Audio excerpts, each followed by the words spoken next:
Khazna Data Center, you're the biggest data center operator in the UAE. You've controlled over 70% of the UAE's data center capacity. You host servers for Google, Amazon, Microsoft. Those are tech companies that essentially run on moving data globally. But here's the problem. You have local governments saying that our data stays here. So that's a fundamental conflict. How does Khazna bridge that gap? This tension that comes from the fact that you have two concepts that contradict each other, or that actually are not helpful to each other. One is actually the free flow of the data, meaning that you need the data to move across borders for reasons such as analytics, such as productivity, such as delivery of content. And then you have the processes that are related to the sovereignty of the data, meaning that you have processes that imposes on you to have certain data localized within certain borders of the country, and that's mainly for governments that actually are interested in matters such as privacy of their citizens, national security, etc., and for specific industries such as the healthcare, the finance, and the public enforcement industries. So these two contradict, especially in those regulated industries. However, this is when actually Khazna comes and enable the cloud provider to actually meet the requirements that are asked from the cloud provider. So the cloud provider will be the one who is actually interested in actually to know what are the data privacy laws, what are the regulations that are relevant to a certain sector, whether they need to process the data internally or not, how to keep the backup, etc. It's not on us. However, we should have the infrastructure that helps them go to that board. So mainly Khazna today uses the best technologies, has the best infrastructure that has been certified internationally, and can have and offer sovereign cloud services. So mainly these data sovereignty requirements is actually on the hyperscalers to have a presence in a certain country. So those hyperscalers will come to Khazna, will say, please build a data center for us in such countries. And the fact that we are present in those countries, and the fact that we have a super flexible design, and the fact that we actually provide proximity, good location, connection to power, and we also are responsible for SLAs such as humidity, power, interconnection, and cooling.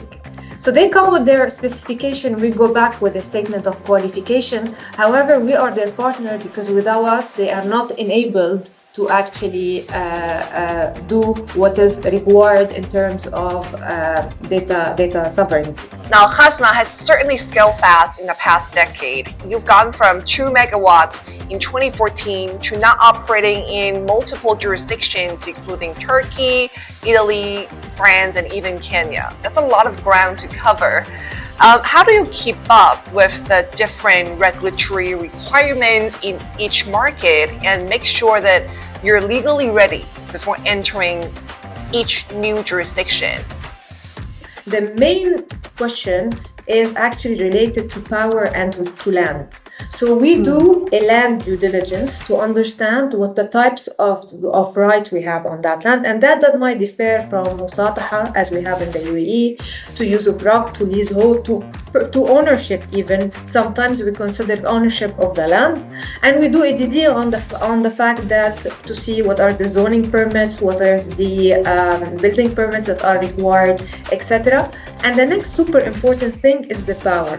How close is that land to the power, whether we need to enter into a power contract, whether we need to enter into any connection to grid contract. So these are the most important element for a market entry. However, comes again I ask questions about IP in that country. I ask questions about environmental conditions and permits, about ESG, about health and safety, about employment. because you might have the different system, like so in terms of what are the rights of the employee, social contribution, etc. And I also asked whether your type of contracts that you enter with the hyperscaler can be localized in those jurisdictions, and what type of commitments can you get in these jurisdictions. You're at the forefront of AI infrastructure development globally. But with all the talk about AI risk and governance, especially in the Middle East context, how does Khazna push innovation forward without crossing lines?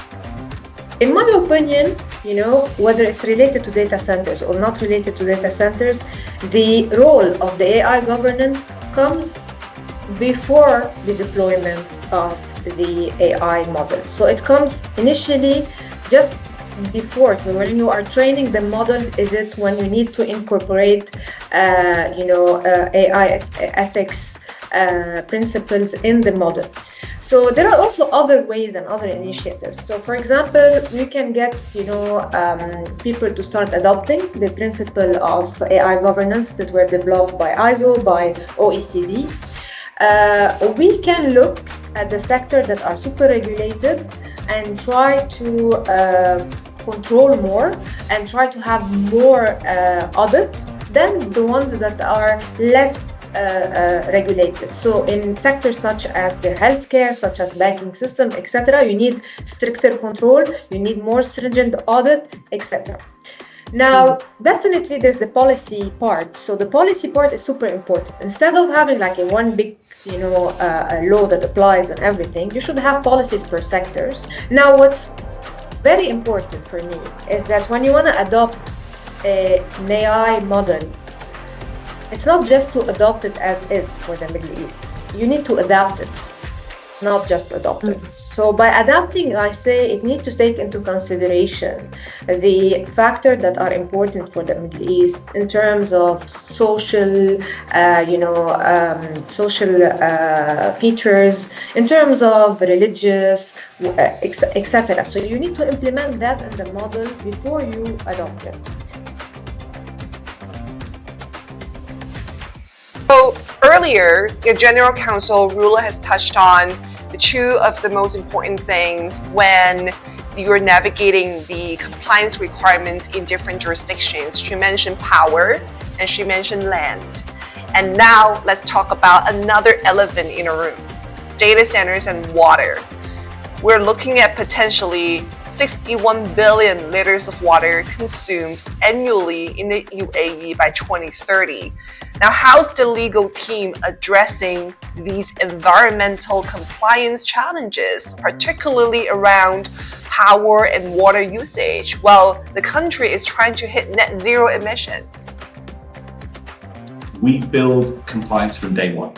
So our projects, if they're going to take off, have to have environmental permits, clear water plans, and also a strategy for reporting and monitoring usage if it wants to take off. It's as simple as that. And we make it a contractual obligation so it lives beyond the kickoff meetings.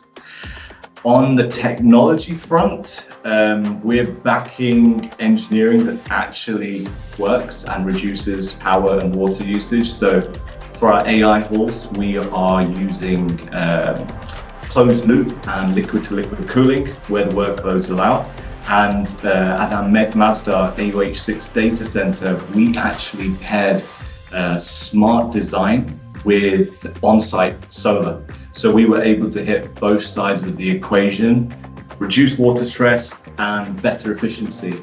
And that was actually a project that hits or sticks quite close to me because we work really closely with the relevant authorities to actually build the contracting basis for user with own generation.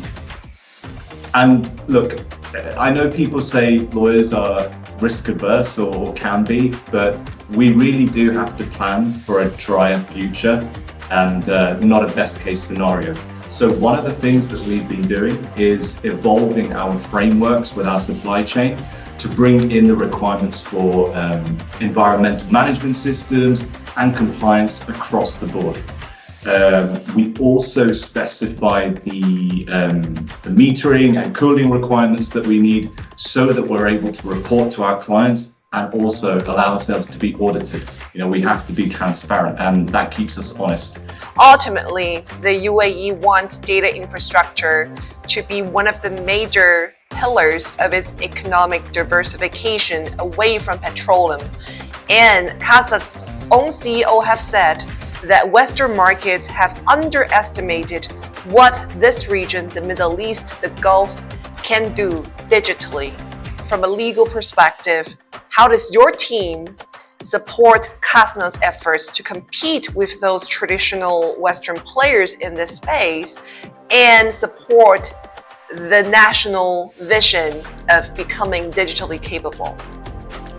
First, we have to meet the world where it already is on standards and have the paperwork to show it. So ISO, LEED, Estidama. We'll also then flow that all the way down our supply chain. So we maintain a consistent standard from factory to the data halls. This is also reflected in our supplier code of conduct, which we've developed. And look, that's what hyperscalers and investors expect. So, we have to do that. Secondly, we make expansion repeatable. So the way we do that is we have a core playbook, and that covers things like, auditability, service levels, step-in rights, exit, all of that type of thing. And then we take that, we localize it for new jurisdictions so that it's fit for purpose. And that enables us to move into new territories without loosening the screws. Third, look, we try and make the UAE's AI ambitions a bankable reality. And the way we do that is by making sure that investment in AI optimized data centers like our Ajman data center and the new builds that we're doing in Abu Dhabi for high density liquid cooled capacity are protected in terms of power, uptime, measure and performance covenants, and also make sure that we have the liability scaffolding that's in place for when these racks run hot. And fourth, we have done a lot of work to make sure that Khazna is aligned with client export control expectations so that our global partners can actually scale here with confidence. And that's a pretty important part of these mega projects like Stargate, for example. And doing all of that, we can help to position the UAE as a leading hub for global infrastructure, globally for digital infrastructure and AI-ready growth. At the end of the day, I think what we're trying to do is not just match the Western peers, we're actually trying to set the bar in this new AI era.